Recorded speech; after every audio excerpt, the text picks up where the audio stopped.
کبھی کبھی دل ایک ہی شخص کے لیے بار بار ٹوٹتا ہے۔ کبھی اس کے الفاظ یاد آتے ہیں، کبھی اس کی خاموشی، اور کبھی صرف اس کی یاد۔ ایسا لگتا ہے جیسے دل وہیں کہیں رہ گیا ہو اور اب واپسی آنا نہیں چاہتا۔ لیکن سنو، تمہارا بار بار رونا تمہاری کمزوری نہیں ہے، یہ اس بات کی گواہی ہے کہ تم محبت کرنا جانتے ہو، دل سے، سچائی سے۔ محبت صرف یادوں کا نام نہیں، یہ سبق بھی دیتی ہے۔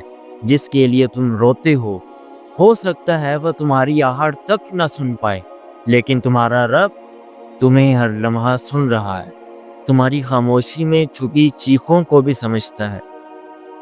جب تم تنہائی میں سسک سسک کر روتے ہو، وہ رب تمہارے دل کی حالت سے واقف ہوتا ہے، اور وہ تمہیں ایسے مقام تک لے جائے گا جہاں تمہیں یہ آنسو بھی یاد نہیں آئیں گے۔ بس اپنے آنسوؤں کو رب کے سامنے بہا دو، کہہ دو، یا اللہ میرا دل تھک گیا ہے، اگر یہ شخص میرا نصیب نہیں تو میرے دل سے اس کی چاہت ختم کر دے۔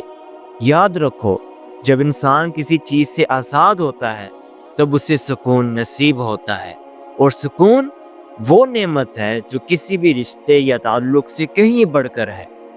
تمہیں کسی انسان کی خوشی سے جڑے رہنے کی ضرورت نہیں، تمہیں اس رب سے جڑنے کی ضرورت ہے جو تمہیں سب سے زیادہ چاہتا ہے۔ تمہارے آنسو ضائع نہیں جاتے، اللہ تمہیں صبر دے رہا ہے اور سبق دے رہا ہے، اور جلد ہی وہ تمہیں وہ عطا کرے گا جو تمہارے لیے سب سے بہتر ہوگا۔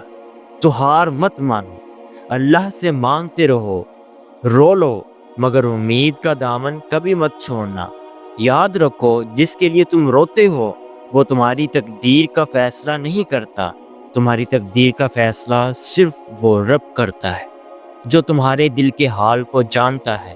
اگر اللہ نے کسی کو تمہاری زندگی سے نکالا ہے تو یقیناً اس میں کوئی بہتری ہوگی۔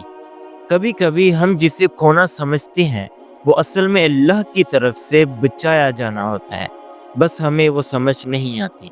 تو خود کو تھامے رکھو، اپنے رب پر بھروسہ رکھو، یقین رکھو، جو تمہارے نصیب میں ہے وہ تم تک ضرور پہنچے گا، اور جب وہ آئے گا تو تمہارا دل رونا بھول جائے گا، کیونکہ جب اللہ عطا کرتا ہے تو خاموشی کے ساتھ وہ سکون دیتا ہے جو کسی انسان کے الفاظ میں نہیں ہوتا۔